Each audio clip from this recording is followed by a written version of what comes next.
जय हिंद, जय भारत। और आप देख रहे हैं इस समय CCN न्यूज़ 24 चैनल। मैं हूं दिनेश गर्ग जैन, कड़वे सवालों वाला। इस समय मौजूद हूं भारत की राजधानी दिल्ली के अंदर और जंतर मंतर का ये एरिया है। आपको बता दूं, लगातार हम आपको पिछले 20 दिन से जवानों का संघर्ष दिखा रहे हैं कि अपनी मांगों को लेकर के अब जवानों को जंतर मंतर पर बैठना पड़ रहा है। और आज 21वां दिन है और इन लोगों का संघर्ष आज भी जारी है। बड़े शर्म के साथ ये कहना पड़ रहा है और बड़े फ़ख्र के साथ भी कहूँगा इस बात को कि 15 अगस्त 1947 को हमारा भारत देश आज़ाद हुआ था, वो केवल और केवल सिर्फ हम फौजी भाइयों की बदौलत हुआ था। क्यों? क्योंकि जवान जब बॉर्डर पे खड़ा होता है तब वो कहीं ना कहीं दुश्मन को गोली मारता भी है और दुश्मन से गोली खाता भी है। तब जाकर के हमारा देश आज़ाद हुआ, हमारे भारतवासी आज़ाद हुए। और शर्म की बात अब ये है कि आज भारतवासी तो आज़ाद हो गए, लेकिन खुद जिन्होंने आज़ादी दिलाई भारत देश को, वो आज़ाद नहीं है, वो आज भी गुलाम हैं। और इसी चीज़ को लेकर के लगातार 20 दिन से ये लोग धरने पे हैं और 21वां दिन आज इनका जारी है। तमाम राज्यों से यहाँ पर जो है लोग किसान जवान जो है जुड़ रहे हैं और आज पंजाब से जो जवान जुड़े हैं यहाँ पर, ये लोग मेरे साथ खड़े हैं। और अगर आप इनके सीने पर जो है ये मेडल देखेंगे तो एक एक मेडल को पाने के लिए बहुत तकलीफों का सामना करने के बाद जो है एक एक मेडल मिलता है। सही कह रहा हूँ, गलत कह रहा हूँ? सही कह रहे हैं। और उसके बावजूद यदि सरकार इनकी मांगों को ना माने या अपनी मांगों को मनवाने के लिए इनको धरने पे बैठ जाना पड़े बॉर्डर को छोड़ के, तो उससे बड़ी शर्म की बात हम भारतवासियों के लिए, भारत सरकार के लिए कुछ नहीं हो सकती। फिर भी मैं एक बार प्रयास करूँगा एक बार जानने का। क्या नाम हुआ अपना? मेरा नाम अवतार सिंह फकर सर जी। ਕਿਹੜੇ ਪਿੰਡ ਤੋਂ ਤੁਸੀਂ? ਅਸੀਂ ਜ਼ਿਲ੍ਹਾ ਸਾਡਾ ਪੰਜਾਬ ਸਟੇਟ ਤੋਂ ਹੈ ਜੀ, ਜ਼ਿਲ੍ਹਾ ਮੁਕਤਸਰ ਹੈ, ਪਿੰਡ ਫਕਰ ਸਰ ਹੈ ਜੀ। ਅੱਛਾ, ਹੁਣ ਤੁਹਾਨੂੰ 20 ਦਿਨ ਹੋ ਗਏ ਨੇ ਇੱਥੇ ਧਰਨਾ 'ਚ ਬੈਠੇ ਹੋਏ, ਅੱਜ 21ਵਾਂ ਦਿਨ ਹੈਗਾ। ਕੀ ਲੱਗਦਾ ਤੁਹਾਨੂੰ ਸਰਕਾਰ ਤੁਹਾਡੀ ਬਾਤ ਮੰਨੂਗੀ, ਨਹੀਂ ਮੰਨੂਗੀ, ਕੀ ਹੋਣਗਾ? ਜੇ ਸਰਕਾਰ ਸਾਡੀ ਨਹੀਂ ਮੰਨੂਗੀ, ਗੱਲਬਾਤ ਨਹੀਂ ਸਾਡੇ ਨਾਲ ਗੱਲਬਾਤ ਕਰੂਗੀ ਤਾਂ ਅਸੀਂ ਬੈਠੇ ਹਾਂ ਜੰਤਰ ਮੰਤਰ ਦੇ ਉੱਤੇ, ਇੱਥੇ ਬੈਠੇ ਰਵਾਂਗੇ ਅਸੀਂ। सरकार इतना परेशान कर रही है आपको या बड़े अफसर आपको परेशान करे? क्यों करते हैं बड़े अफसर जो टॉर्चर, इसको सीधा सीधा परेशान तो नहीं कहूँगा, टॉर्चर कहूँगा मैं तो। गलत तो नहीं कह रहा, टॉर्चर ही कर रहा है। किस तरह से टॉर्चर करते हैं वो आप लोगों को? ये तो आपके जो मीडिया है, ये तो जो आप सवाल कर रहे हैं, ये वो अफसर ही बता सकते हैं भी हमारे को क्यों टॉर्चर करते हैं। किस तरह से टॉर्चर करते हैं आप लोगों को? वो तो देखो जी, जब हम ये कोई हमारे से प्राइवेट काम करवाएंगे, जैसे बटमैन बोल देते हैं, उनके कपड़े लेके आना धोबी से, उनके कुत्तों को घुमा के ले आना, यानी कि उनको वो प्राइवेट आदमी ठहराया जाए। वो अपनी पेमेंट से आदमी को अपने घर में अंदर काम करने के लिए लगा सकते हैं, कुछ भी करा सकते हैं।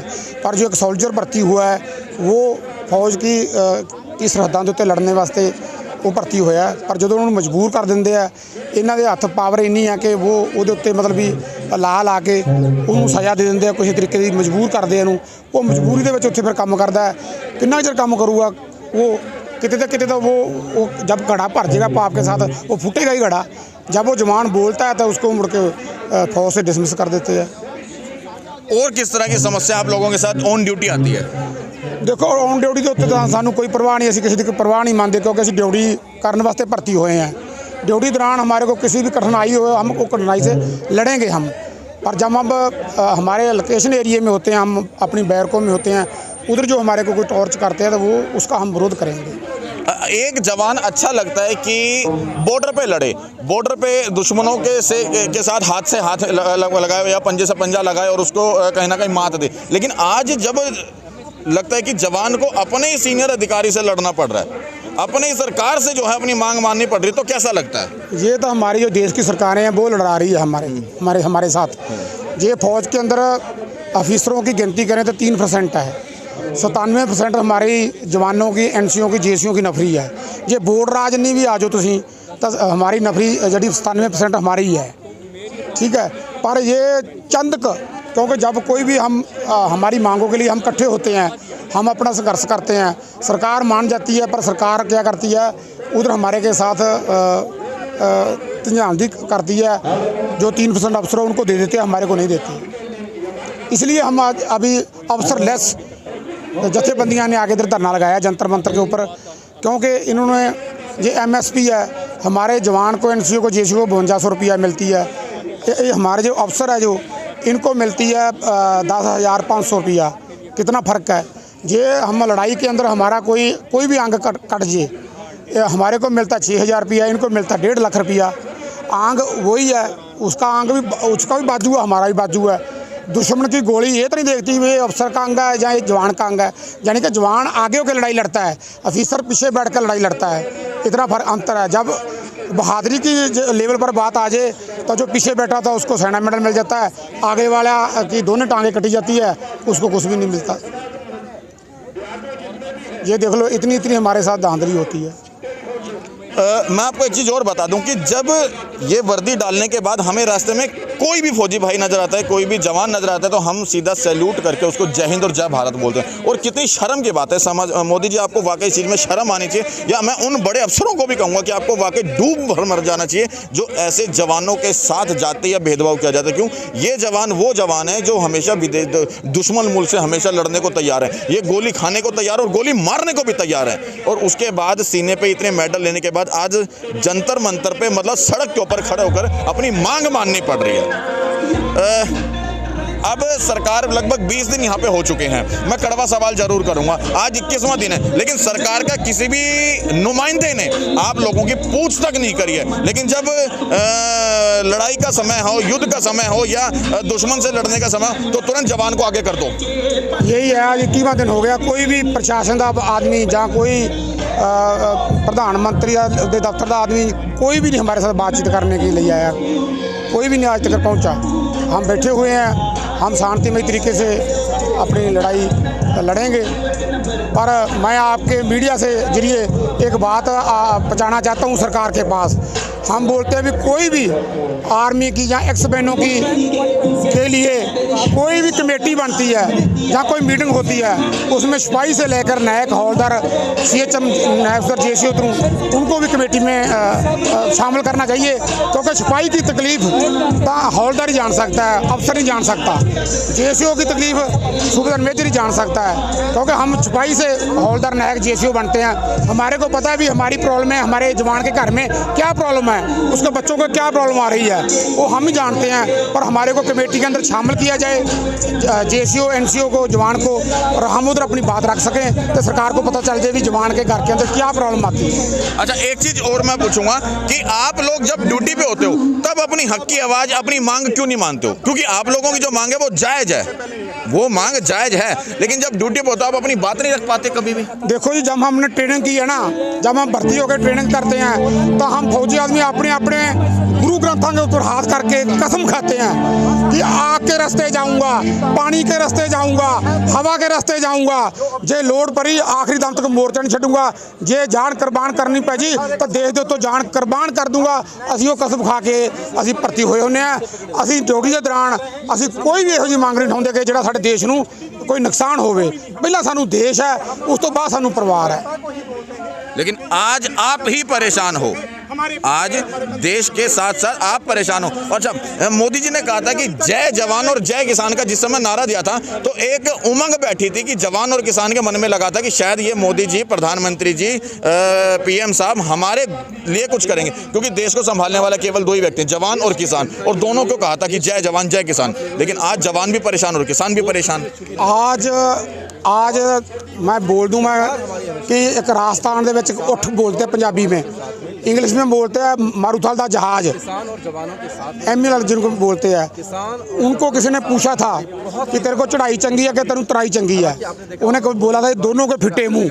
हर ऐसे कोई पावर इसलिए हिंदुस्तान के विच जितनी भी आज तक सरकारें आई है वो जवान वास्ते ते किसान वास्ते मारू रही है। उन्होंने जवान और किसान नूं मारिया ही है, उन्होंने फायदा नहीं किया इन्हां सरकारां ने। यही रिजल्ट है। पर जो अगे कोई सरकार आऊगी उसके बारे असीं कुछ कह नहीं सकते, पर जवान तो ते किसान तो बिना ये देश कामयाब नहीं रह सकता गा। ये जिहड़ा अज दी सरकार है ये अडानी बानियां दी सरकार बन गई, ये व्यापारियों की सरकार बन गई। ये उन्होंने लाभ पहुँचाने वास्ते जो भी देखो आज तक किते फौज प्राइवेट हुई है, किते सुना किते आपने? रेलवे किते प्राइवेट हुई है, एयर इंडिया किते प्राइवेट हुई है, किते जो हमारा एक्सचेंज टेलीफोन महकमा किते प्राइवेट हुआ है? सब कुछ इन्होंने प्राइवेट कर दिया।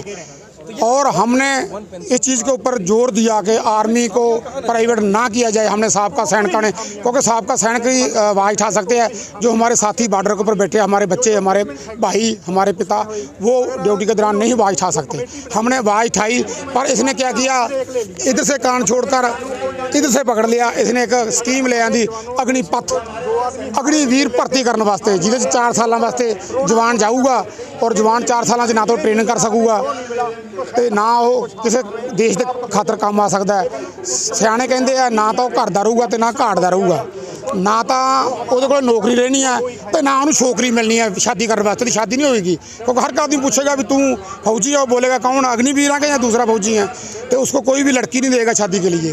वो आकर ज़्यादा अडानी बानियां दी जिहड़ियां फैक्ट्रियां जिन्हां दे घरां दे अंदर सिक्योरिटी गार्ड खड़नगे नहीं, तो हमारी जो देश की सरहदां दे उत्ते, हमारा पाकिस्तान देश ऐसा देश है, उसकी इंटेलिजेंस, उनकी एजेंसियाँ, उनकी ISI इतनी तेज़ है, वो हमारे जवानों को खरीदेगी, हमारे जवानों को खरीदेगी और खरीद कर वो उनसे गलत काम कराएगी और हमारे हिंदुस्तान को, हमारे देश को खतरा है।